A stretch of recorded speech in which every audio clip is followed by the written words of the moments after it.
So this is Ayanda, the 22-year-old driver of the taxi that was involved in a horrific accident that took the lives of 14 precious children. But I want to ask everybody, let's pray for Ayanda. Let's not judge him, let's not condemn him. Let's pray for him. Guys, he's not a murderer. He didn't wake up with the intention of murdering the children or hurting them at all. He was negligent, he made a mistake, and he's paying dearly for it. Let's pray that God comforts him. Look at this guy. You can see this is a broken man. If he could take back what happened, he would. But he can't. Unfortunately, he has to live with those consequences.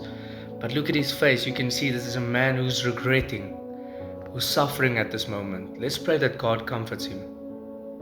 But let's also pray for the families that was affected by the accident, that God comforts them as well.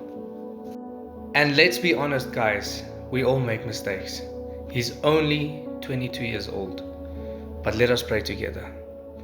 Dear Heavenly Father, we want to bring Ayanda before you, Lord. Lord, where he's a broken man, Lord, he made a mistake and he has a lot of blood on his hands. But you're a God that forgives. You're a God that restores. We ask that your restoring power will be put upon his life, Lord. That this will be a moment that changes his life for the good and not for the bad. Lord, comfort him in this time of need.